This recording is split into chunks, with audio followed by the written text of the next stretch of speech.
Good morning, students. Myself Swapnil Gaur from Some Activity Education, Madras School.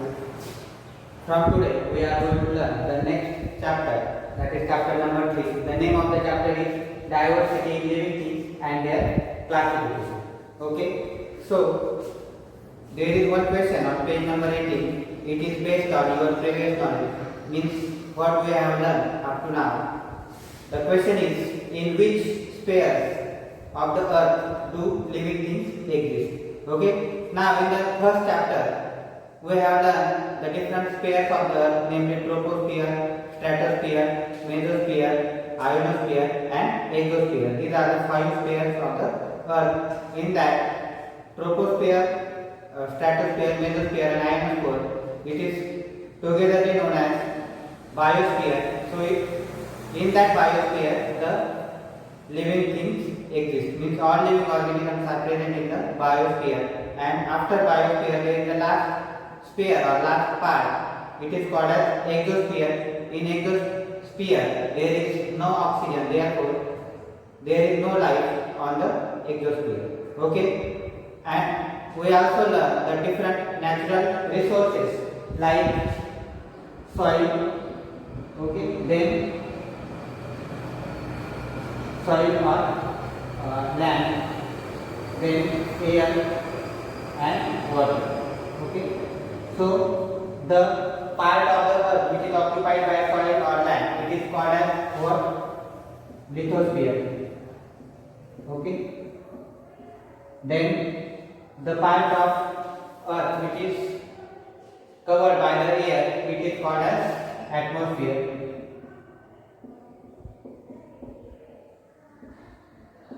Okay. And the part of the earth which is covered by water, it is called as hydrosphere. Okay.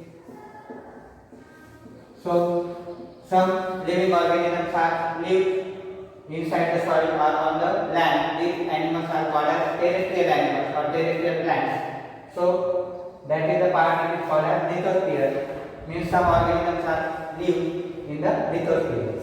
Some organisms are found in the air. For example, some microorganisms are found in the air, as well as birds are found in the air. So the birds are present in which region? Atmosphere. Okay. And then some animals and plants which are present in the water. For example, frog or turtle. Okay. Such animals are present in the water. So it is the part which is called as hydrosphere. Understand? So all the living organisms are exist in these 3 parts or 3 spheres of the earth. Okay. So all living organisms are present in the 3 spheres of the earth, namely lithosphere, atmosphere and hydrosphere. Understand? Now the geographical conditions at different places on the earth are very different. Means what is mean by geographical conditions? For example, some areas are hot. Okay. For example, Rajasthan. In Rajasthan there is a desert, so hot climatic condition means there is large amount of heat is present in the Rajasthan region. And opposite to that, in Jammu Kashmir there are cold climatic condition, means in Jammu Kashmir the area is covered by ice or Himalayan mountains are near to Jammu Kashmir. Therefore the region in Jammu Kashmir is cold. Okay. So such type of geographical conditions are different at different places. Means on the earth there are different countries. For example, Canada, then America, England, India, China, etc. In all countries or all regions there are different climatic conditions. So these are called as geographical conditions. So on the earth different regions having different geographical conditions. Okay. We find that living things exist in all the diverse conditions, but there is no part on the earth where there is no living organism. Means living organisms are present everywhere on the earth's surface, whether it is hot climatic conditions or cold climatic conditions, okay, or warm climatic conditions. Each and every climatic condition the living organisms exist. When we live in a certain place, we adjust to the conditions there. Okay. For example, in cold climatic conditions like penguin or polar bear is present. Okay, then Siberian husky dog. So such type of animals are present in the cold region. So these animals adjust to the surrounding of that place. Understand? Means they are easily live in that place. But suppose, for example, human beings, when they went to that place, we are not able to live there because in our body such type of conditions are not developed which are suitable for that condition. Okay, so the animals or plants which are present in a particular region, for example in a desert or in cold climatic condition, so they adjust with their surrounding, means they adjust with the nature, therefore they are easily live in that condition. Various types of living things have survived because of their ability to adjust themselves. For example, we learned in the previous chapter the aquatic animals like fishes, they are having certain adaptations. Okay, so the animals, they are able to adjust with the surrounding. It is called as adaptation. In scientific language, there is a term which is called as adaptation. So adaptation means what? The ability in living organisms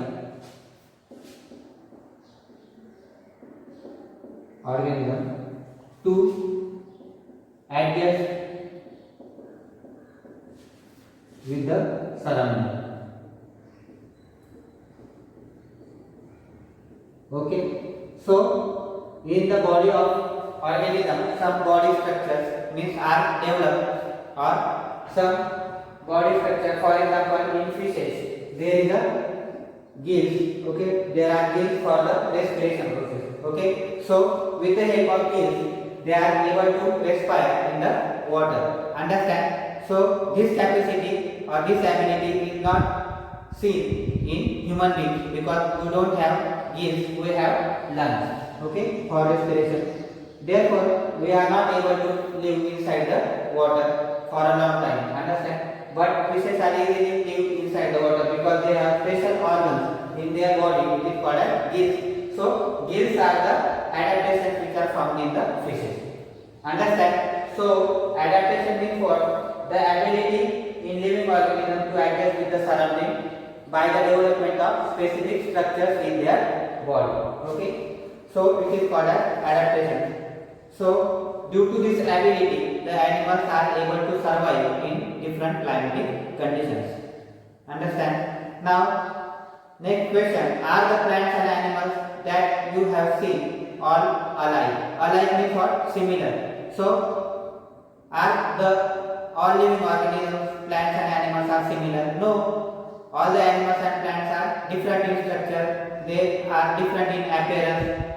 Then different in height, different in body structure. Okay, so not a single living organism is alike, all are different. Okay, so it is called as diversity. Okay, now in the chapter the new term emerged, that is diversity. So you should understand what is meant by diversity. Okay, diversity means different kinds of. Okay, so in the nature there are different kinds of animals, for example camel, dog, cat, then microorganisms are there. Okay, turtle, frog, fishes. So many kinds of animals are present on the earth surface. So all different kinds of animals which are present in the on the earth surface is called as diversity. So there is a diversity in plants also, and there is a diversity in animals also. Okay. So different kinds of plants and animals which are found on the earth surface, it is called as diversity in living organisms. So the next point is diversity in plants. First we will see the diversity in plants, and after that we are going to see the diversity in animals. Now various types of plants are found in many places around us. For example, some plants are small in height, some are medium in height, and some are very tall in height. Okay, some plants are like grasses are very short, while others are tall. For example, banyan tree, neem tree, then mango tree, they are taller plants because they have more height. Okay, and they have a canopy. What is meant by canopy? Canopy means what? For example, the big tree is present in the nearby area. So below that tree there is other tree which is grown. So the bigger tree, for example, this is the banyan tree, and suppose this tree is short, which is, for example, mango tree, suppose, because banyan tree is more taller than mango tree. For example, the mango tree is grown below the banyan tree, so there is a canopy of banyan tree over the mango tree. Understand? Or for example, suppose this is the other plant, small plant, tulsi. Okay, so the tulsi plant means banyan tree makes the canopy over the tulsi plant. Understand? So means banyan tree forms the roof over the tulsi plant. Understand? So it is called as canopy. In the forest, the canopy is seen. Some plants grow underwater. For example, spirogyra. They are grown underwater, while some other floats over the water.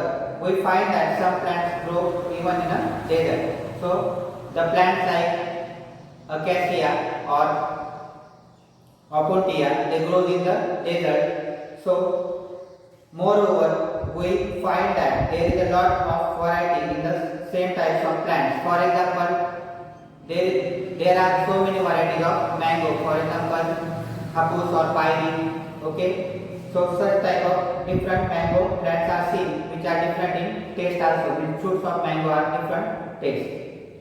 Then there are different types of roses.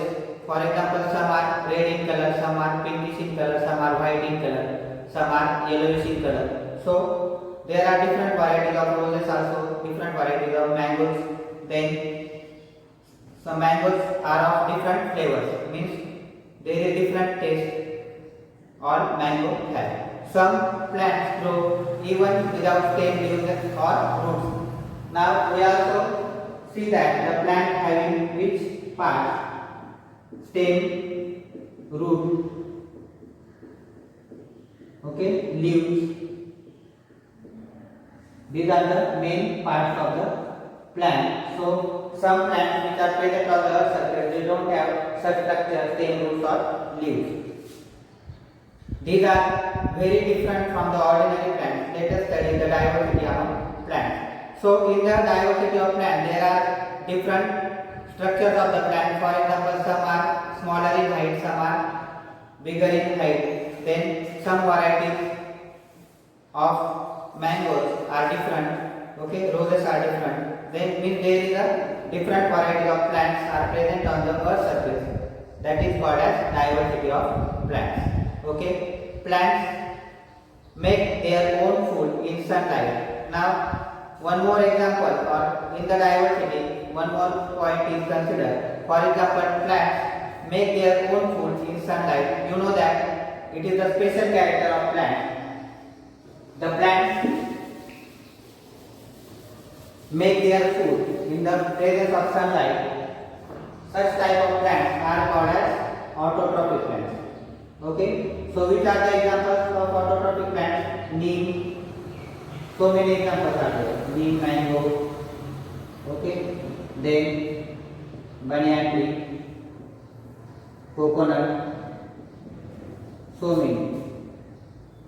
Okay, so these plants make their food in the presence of sunlight. These are called as autotrophic plants. So they make the food in the presence of sunlight by the process of photosynthesis.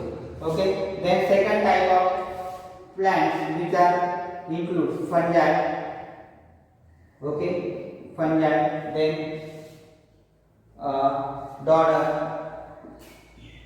So these plants depend on other plants for their food. They are called as heterotrophic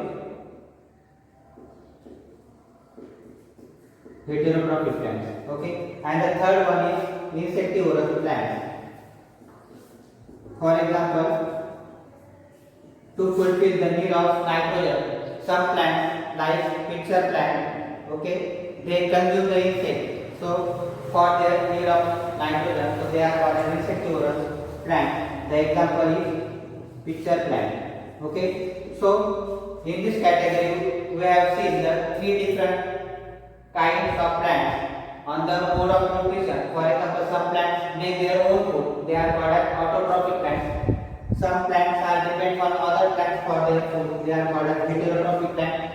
And some plants inject the insects of the surrounding for the need of nitrogen, they are called as insectivorous plants. So on the mode of nutrition, the plants are of three types: autotrophic, heterotrophic and insectivorous plants. So these plants are included in the diversity of plants. Okay, so it shows the difference in diversity because they have different modes of nutrition. Okay, so now the next point, the structure of plant. Now you know that the plant body consists of different parts: stem, root, leaves, fruits and flowers. Okay, so it is called as structure of plant. So in today's lecture we have seen the diversity in plants. Now in the next lecture we will learn the structure of plants, means we learn the different parts of the plant like stem, root, leaves, fruits and flowers in details. Okay, thank you.